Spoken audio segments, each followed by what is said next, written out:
Alrighty, Okay. take it away, please. Hi, I'm Erica Mendez, and I am a voice actress originally from Chicago, but I mostly work in Los Angeles. Boo. Boo. Boo. What? Hometown love, yay. Oh, yeah. It's good to be back. I like being back. It's going to be that kind of interview. I'm like, oh, this is already off to a great start. Oh. I gotta go. No, okay. Well, let me ask you a question. What part of Chicago you was from? I'm from Berwyn, northern suburbs. Oh, okay. So, yeah. Cool. Well, pretty much born and raised. I was an Army brat, so I moved around a lot, but Berwyn's definitely where I call home. Oh, okay, that's cool. Mm-hmm. You missed the harsh winters of Chicago, so. Oh, that's why I moved. Oh, Honestly, it's not about the work; it's about the weather. Like, don't like the snow. Oh yeah. No one liked the show. Nobody. Everybody said, oh yeah, winter's coming. Like, no, you don't want the winter. I'm leaving. Sorry. We don't get winter in Los Angeles. So. Lucky you. I know. We get all the 4 seasons in one day. So. Plus construction. Yeah. Yeah, that's another story. No, I know all the jokes. But well, I guess I will stop. I guess I'll stop with the first question. What made you get into the JoJo party as young promo? Oh, JoJo. Yeah. I was given the. Actually, did I even audition for that? I don't think I did. I auditioned for actually the part of Iggy, the dog, in JoJo's, and they ended up going with a man, which is weird because I definitely don't sound like a man. But yeah, they made me go through 2 rounds of auditions for that, and I ended up not getting Iggy. And then later on, because there aren't very many female parts in JoJo, so that's a hard one for females to get into specifically. But there's a lot of younger versions of the characters, and it just so happened that Polnareff gets turned into a little boy, and Viz is the client on that, and I work with Viz on a lot of stuff, mainly Sailor Moon right now and Hunter x Hunter. So they know my work, and they, I guess, decided to call me in because they trusted that I could play this character, and it was a wild ride. Like, I have maybe seen like 1 episode of the original JoJo series, and I was like, this seems interesting, maybe I'll watch it, and I just never did. But getting to experience JoJo in those 2 episodes that I was in was like, I don't know if this is for me, but I get why people like it if they do. It was just like, I pooped in a tub, like, I got choked, you know, it was just crazy stuff. Like, I was like, I've never done any of this ever in my whole career, but I just got paid. I just got paid to do all of this stuff right now, and I'm okay with that, I think. Yeah, that episode was, that 2-part episodes were kind of weird, but at the same time, weird. It make you feel like a VA. Yeah, so. yeah. I mean, it's JoJo, so it's kind of to be expected, so I hear. Yes. So, I have the question. So, what had you start to do voice acting in the first place? Like, what was your starting point? Why did I start? Growing up in Chicago, there are definitely opportunities that you can have in Chicago. It's a lot of commercial work, more so than animation video games, but I'm kind of like, commercials are boring. Like, I don't really care. You get a lot more money doing them, but my main focus was that I loved cartoons and video games. And I would do like fan dramas and stuff like that. Like, you know, we'd do like, I'd get together with people on the internet and we'd do like a audio drama of games that didn't have voices, like say Final Fantasy 9, because I love Final Fantasy. So we'd do stuff like that. And I, you know, got to know voiceover through that. And eventually through like whatever circumstances I did, I moved to Los Angeles with my boyfriend, who's also a voice actor, because I was going to pursue animation, because I graduated from DePaul University and got a degree in animation from there, and was like, well, I'm not specifically going out to Los Angeles for voiceover, but I have the experience if it ever happened, but I'm mainly going to like use my animation degree. Everything ended up turning upside down, and it was like, I never used my animation degree, so I paid it off. I'm completely student loan free, but I have not used that degree at all. But I'm doing voiceover, which is kind of like sort of animation. Like, I'm still working in animation technically, but I'm not doing what I got my degree for. But I honestly, like, I'm kind of glad it ended up the way it did, because I wouldn't trade voiceover for anything in the world. It's like so much fun. I get to be a cartoon character as opposed to like making them. So yeah, I got lucky, I think. I've taken a lot of voiceover classes since then to kind of hone my craft, because like I feel like you can never stop learning. So yeah, kind of answered your question, I think. Yeah. Other questions? So one dub that's getting a reproduction is the NYAV post dub of Mobile Suit Gundam Seed. Oh yes. So how was the how was it like doing the voice work for Flay Alistair? I had actually never watched Gundam Seed when it originally came out. I know it was done in Canada. I knew a few people that watched it, but I didn't know much about it, and I obviously didn't know much about the character I play, Flay, until we started recording. And she's an interesting character. She's a little bit more aggressive in like a bad way than a lot of the characters I play. She can definitely be seen as selfish and very manipulative. And I have never played a character like that before, so it was kind of interesting getting to play that side of someone. And Karen directed me, who I've worked with in several projects, so it was cool getting to work with her on that side of Satsuki. My Satsuki directed me, but she so it was really cool getting to work with her, and I know her and like Stephanie Shea, who also worked with on it because she's with NYAV. They tried really hard to make the character it's hard to make that character likable, but Carrie tried her best to like make her more of a real person. So I think our take on it will be a little bit different than the original. Not to say that people won't still not like her, but it was challenging, and I really liked getting to play that kind of character. So I hope people like it, because I had a lot of people when I got announced as it, people were like, oh man, why is like my favorite voice actress playing my least favorite character? And I'm like, well, give her a chance, like you never know, right? I saw the episodes. I can see why people not like her. Yeah, but we'll see what happens. I have no idea when that's coming out, but I hope soon, because we worked really hard on that. So, but yeah. Yes. I just finished like a Gretzico, like probably earlier this month. I didn't realize it was gonna be that deep of a show. But one of the questions was, how's it working for Netflix rather than like an actual different studio, like an anime studio?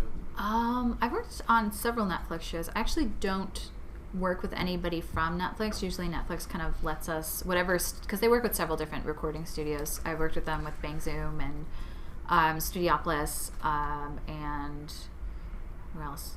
I don't know, just various places. And this one was done at VSI. And Netflix kind of like, they don't really mess with the actors too much. They kind of leave us to our own devices, and if they have comments, they'll tell the studio itself. But I've never had to fully interact with them. But it was nice because they took a lot of care with this one, because I feel like they don't promote their anime very much. But this one was different. They like went all out with it. Like we even had a wrap party for the show, and that's like unheard of with a Netflix series. So I already knew that it was going to be special, because when I was working on it, like you said, like you didn't expect it to be that deep. I thought it was just going to be like this cute show with this weird quirk of like her singing death metal and stuff, but I was like, wow, this show has no right to be as good as it is. Like, it's crazy how fun this is. And I just absolutely, maybe I'm biased, but I absolutely fell in love with it. And I'm really glad it's been getting the attention it's been getting, even from people who like don't normally like anime. I was at the airport coming to Chicago on Saturday, and I bought a bag, like a nice leather bag of Retsuko, and I had it up on the counter, and the attendant at the counter was like, oh, where did you get that from? Because I thought I saw something similar like across the way at a store, and it probably wasn't anything like that. It was probably just like some Japanese style like animal that she saw. So she had no idea what it was, and I mentioned just that it was that character. And I never mention to people like who I am, because I don't expect them to know or care, because I'm like, whatever. But somebody actually knew the show, like behind her, that was also working with her, so that she was telling these other like desk attendants to watch the show, and like just never expected, like there of all places, you know, just to have somebody randomly tell other people to watch the show. So it's crazy like how popular it's gotten in such a short time. But yeah. Yes. I got a two-part question. Sure. You do play a good amount of male roles. Mm-hmm. Do you think that is a great assist to your job craft, or would you prefer to just do more female roles? It's nice to be able to play both genders to an extent, obviously. Like, I'm not going to play, like, a 20-year-old dude, you know, just because that's not how dudes sound, like, normally. Like, and you have actual dudes to play. I mean, I guess within reason, maybe. I don't know. But it's nice to be able to play young boys because it opens up more opportunities. So, and it's kind of, doing little, I have to be careful how I word this sometimes. Playing young boy voices, it basically got me into the industry. So, like, it's nice to play females, but I feel like, with some exceptions, some of the boy characters are a little bit more rounded than a lot of the females in anime, because, a lot of the females are like, I've got, like, big boobs and, like, a big butt, and I'm the fan service character and whatever. But the boys tend to have a little bit more depth to them. Some don't, but, that's just anime. Like, not all the characters are completely fleshed out. But I do find that the boy characters I play have a little bit more of an arc to them than some of the females I play. So I love playing both genders to what I can. So it's cool. So another anime that's coming out next month is ReZero. Yes. Have you ever watched ReZero before you got the role, and how did you enjoy doing voicing that character? Yeah, I played Puck in ReZero. I had watched an episode just to kind of get a feel for it, and I did like it. And then I watched when they just recently put the first dub episode, just like an hour long, so it's technically 2 episodes, I think. They put that up on Funimation pretty recently, and I watched it again. And that show's fun, I think, because they put a lot of newer people into, not newer people, but like people that you don't hear quite as often.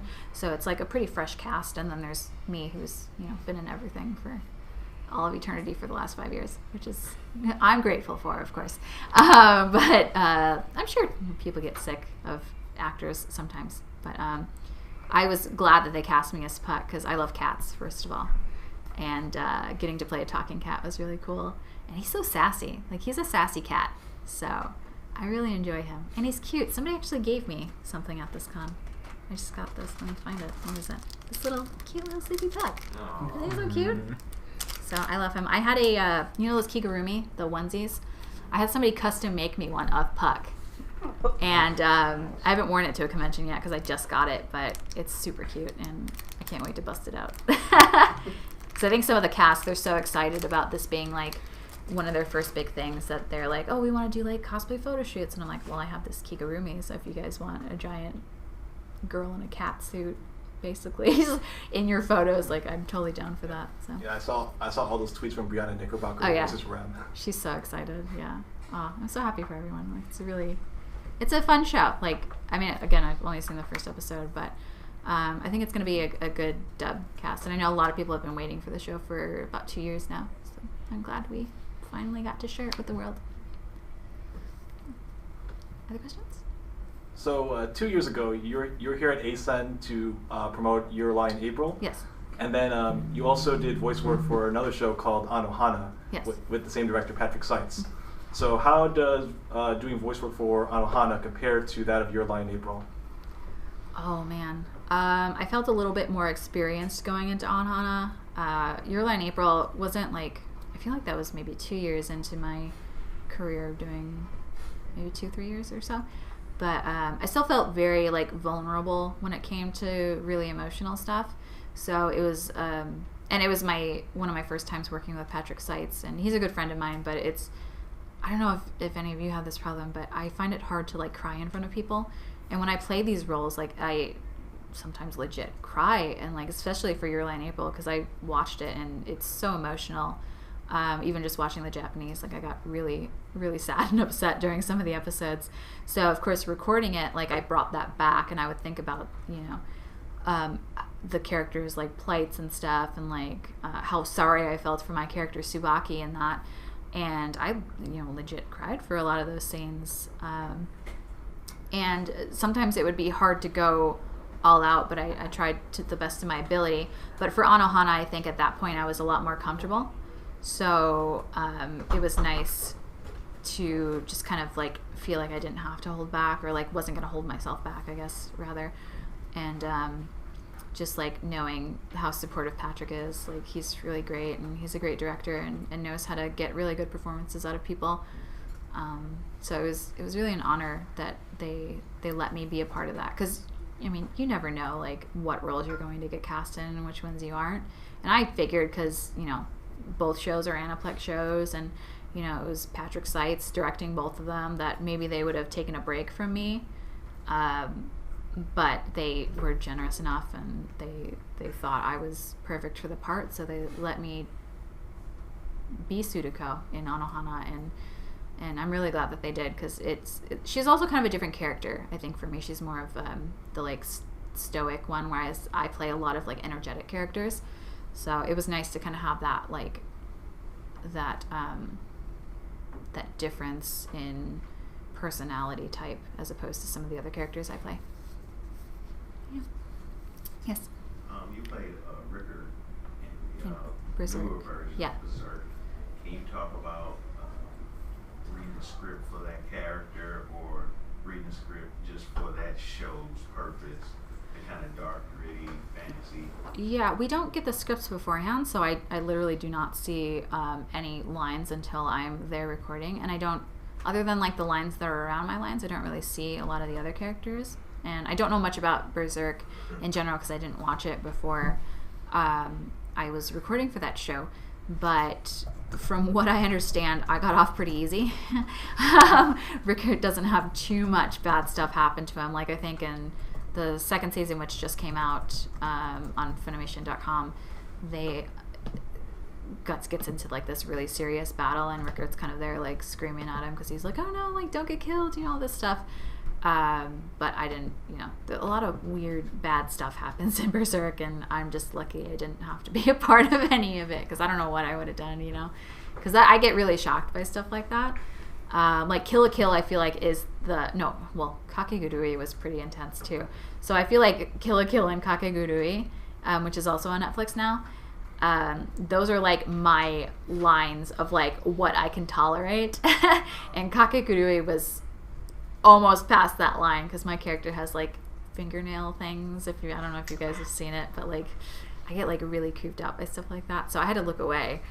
But I'm sure if I was anything other than Rickard in Berserk, I would have been like, nope, can't do it. I can't. Nope, can't look at it. I just can't. But so Rickard's a good boy, and I'm glad, because it could have been worse. And I'm going to jinx myself too. Like, they're going to make a third season, and then Rickard's going to be in serious trouble. Just watch. Got time for about one more question. Sure.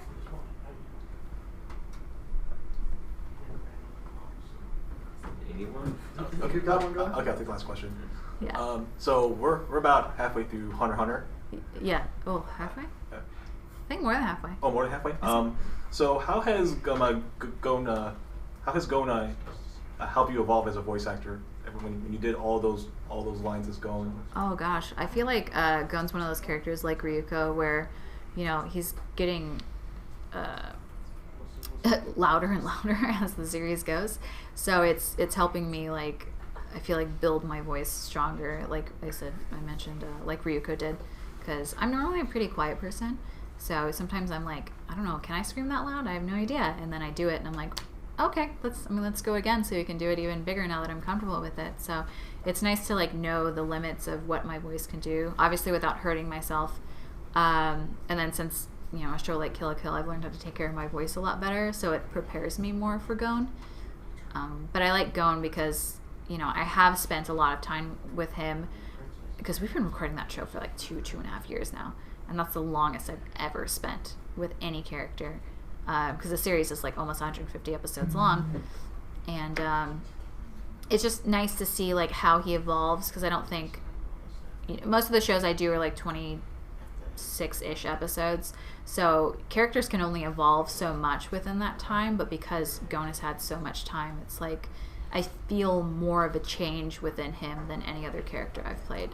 So it's really cool to kind of go through that journey with him and just see him kind of go from this like happy-go-lucky character where nothing is wrong and he can find the optimism in anything to this character that's like really broken inside, you know, because he goes through a lot of rough stuff. So no spoilers, but that stuff's coming soon on Toonami, so you'll have to watch it if you haven't yet. But it's really cool to just see that change. I'm sad for him, but it's just interesting to see how much a character can change within the span of like 100 something episodes into it. So but yeah. All right. Thank you very much. Thank you. Mm-hmm. Thanks guys.